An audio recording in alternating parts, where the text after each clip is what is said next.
Students, welcome to the channel online study with D K. मैं नीलम आपके लिए English का रीड एग्ज़ाम का पेपर का आंसर की लेकर के आई हूँ, जो हमारे अकॉर्डिंग हमने लिया है। बाकी आपकी जो फाइनल आंसर की आएगी, बाकी हम उससे भी चेक करेंगे बाद में। और यदि आपको किसी भी क्वेश्चन में कोई डाउट है या आंसर में, तो आप मुझे कमेंट बॉक्स में ज़रूर बताएं।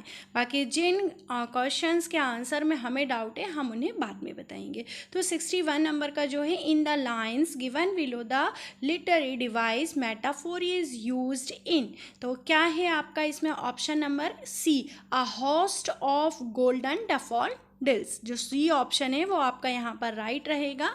61 का ऑप्शन नंबर सी। नेक्स्ट देखेंगे 62, a genre of drama based on human suffering and mainly the terrible or sorrowful events that befall man character is known as, जो ड्रामा बेस्ड है human suffering and memory and terrible sorrowful events से क्या कहा जाता है? Tragedy. क्या कहा जाता है? ट्रेजेडी। नेक्स्ट है आपका 63, a fable is an example of, fable जो है किसका एग्जाम्पल होता है? तो फेबल जो है आपका एग्जाम्पल है एक शॉर्ट स्टोरी का। 63 का आपका ऑप्शन नंबर बी। नेक्स्ट है my father dash swim very fast when he was young.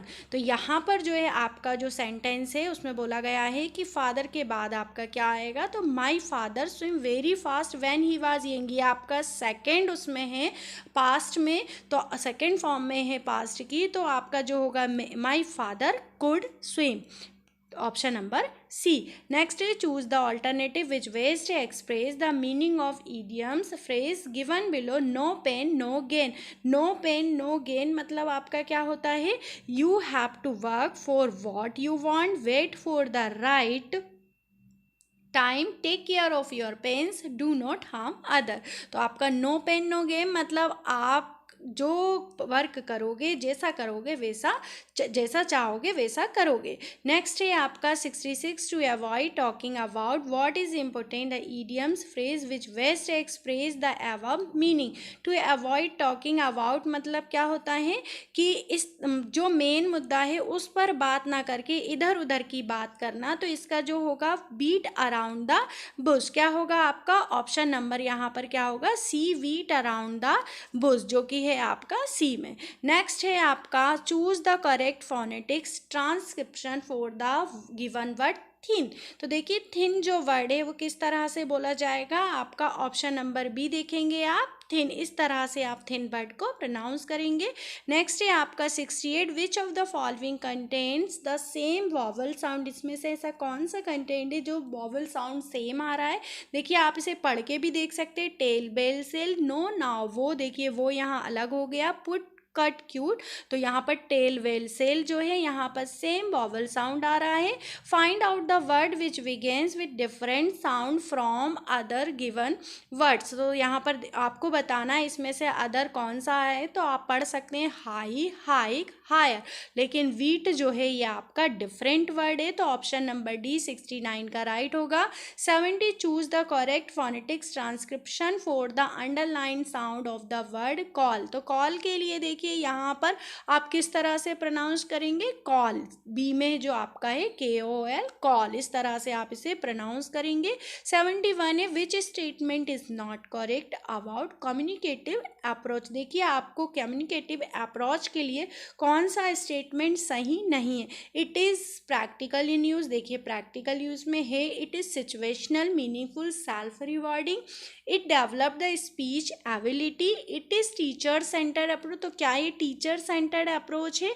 तो ये तो बिल्कुल आपकी यहाँ पर रॉन्ग हुआ। तो डी ऑप्शन जो है इट इज़ टीचर सेंटर्ड, ये आपका यहाँ पर 71 का डी राइट हुआ। In 72, in structural approach the word structure related to the structure varies approach stands for. जो आपका जो वर्ड है स्ट्रक्चर, ये किस लिए स्टैंड किया गया है, किस उस वर्ड से लिया गया है? तो यहाँ पर जो है going away, coming near, sincere, intelligent. तो जो आपका बी है कमिंग नियर, ये आपका यहाँ पर राइट आंसर होगा 72 का बी। नेक्स्ट है the teaching which is needed for the students who are in general backward in studies and fall in one subject. देखिए यहाँ पर आप इसका मीनिंग ये है कि जो बच्चे टीचिंग में पीछे रह जाते हैं या अपने सब्जेक्ट में फेल हो जाते हैं, उन बच्चों के लिए आप क्या प्रोवाइड करते हैं? Remedial teaching, advance teaching, classroom teaching, none of teaching. तो देखिए आप सभी को पता होना चाहिए रेमेडाइल जो टीचिंग होती है वो उन बच्चों के लिए, कमज़ोर बच्चों के लिए दी जाती है, उसे आप एक्स्ट्रा क्लास बोलते हैं। तो 73 का ए ऑप्शन राइट होगा। फिर हम बात करते हैं 74 की, the process of finding out the extent to which the desired change have taken place in the pupils. The process of finding out to extent to which the desired change have taken place in the pupil। तो आपका यहाँ 74 में जो process है यहाँ बोल रहा है finding out the extent which desired change है प्लेस इन द प्यूपल्स। तो ईवैल्यूएशन जो चेंज किए जाते हैं मूल्यांकन करने के बाद, तो उसे क्या कहा जाता है? ईवैल्यूएशन। 75 है an important part of any evaluation in which the teacher should prepare a record sheet for each student indicating the different skills to be tested। देखिए बच्चों का रिकॉर्ड रखना, एक प्रॉपर सीट तैयार करना, उसे क्या कहा जाता है? Record keeping. 75 का option number A. 76 which one is not a type of digital portfolio. इसमें से क्या जो है डिजिटल पोर्टफोलियो का टाइप नहीं है? तो ये जो क्वेश्चन है के बारे में हम बाद में डिस्कस करेंगे, और यदि आप में से किसी को इसका सटीक आंसर पता है तो आप मुझे वो बताइएगा ज़रूर।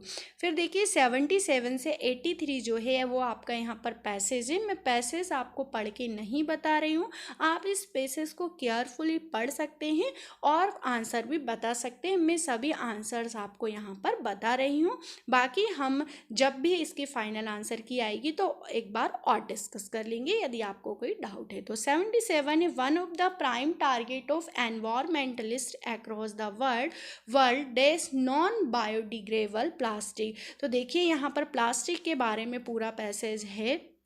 तो यहाँ पर जो है आपका the world is non biodegradable, B option right होगा। 78 है we should carry cloth bag. हमें कैरी करना चाहिए क्लॉथ बैग किसकी जगह पर? प्लास्टिक की जगह पर। तो किसकी जगह? इंस्टीड ऑफ जो वर्ड है आप वो यूज़ करेंगे।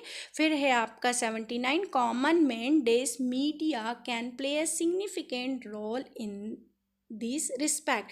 तो आपका यहाँ पर क्या होगा? Common man as well as, जो आपका ऑप्शन नंबर सी है वो यहाँ पर राइट होगा, common well as man as. 80 है आपका vegetable waste and tea leaves dash recycled into manure. जो वेजिटेबल वेस्ट वेजिटेबल है और टी लीव्स को आप खाद के रूप में यूज़ कर सकते हैं। तो क्या आएगा आपका? Can be. फिर है आपका 81 small efforts can dash a big difference in reducing plastic waste. जो स्मॉल एफर्ट्स है, छोटे से छोटे, वो आपके प्लास्टिक बैग जो है उनको रिड्यूस करने में क्या कर सकते हैं? मैक। 81 का आपका ऑप्शन नंबर बी होगा। 82 is the most suitable title for the passage. यदि आप पैसेज पढ़ेंगे तो आप अच्छे से इसके टाइटल के बारे में बता पाएंगे। मैं आपको बता देती हूँ यहाँ पर वेस्ट मैनेजमेंट, बाकी आप भी मुझे कमेंट बॉक्स में ज़रूर बताएं। 83 है in order to reduce plastic waste plastic pouches can be dash by glass milk and water. तो आपको क्या करना चाहिए? इनकी जगह पर आप ग्लास का यूज़ करें, रिप्लेस्ड। फिर है आपका 84 number slithery scaly old snake the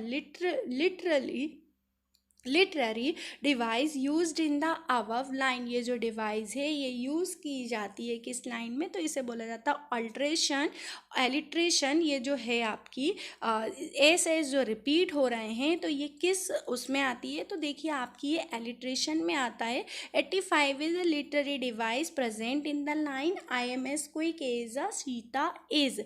मतलब ये इसकी तुलना हो रही है यहाँ पर, और जब भी तुलना की बात हो तो एलिट्रेशन वर्ड होता है। 86 से एक पोएम है, upon a nice mid spring day let's talk locate nature's wave with the scent of nice fresh air feel the breeze within your hair. तो आप यहाँ पर इसका जो आंसर है आप मुझे कमेंट बॉक्स में प्रोवाइड करिएगा जो भी आपका आंसर रहेगा। फिर 87 all the little cornflakes were so excited they were getting to come out and play what is personified in the above lines. तो यहाँ पर कॉर्न के बारे में बात हो रही है, तो जो आपका 87 है उसका होगा आपका C cornflakes. 88 a mournful poem typically a lament for the dead is called drama comedy sonnet and elegy. तो यहाँ पर आपका 88 का क्या होगा, डी ऑप्शन यहाँ पर राइट होगा। फिर है आपका 89 the literary term used for a poem of 14 lines using any of a number formal rhymes scheme is. जो 14 लाइन्स यूज़ की जाती है वो आपकी किस में की जाती है, तो वो होता है आपका सोनेट। फिर है आपका 90 who knows why the cold winds blow the literary device used in the above line. तो है आपका ये असोनेंस। तो इस तरह से आपका जो पेपर था वो आपका कंप्लीट हुआ इंग्लिश का। आप मुझे खुद भी चेक करके बताएं कि आपके यहाँ पर कितने राइट रहे, और बाकी हम फाइनल आंसर की के बाद भी एक बार डिसाइड कर लेंगे कि किस तरह से जो डाउट क्वेश्चन है उनके आंसर होंगे। आप मुझे कमेंट बॉक्स में ज़रूर बताएं। नेक्स्ट पेपर लेकर के हम जल्द से जल्द आएंगे। जब तक के लिए आप सभी को मेरा जय हिंद, वंदे मातरम।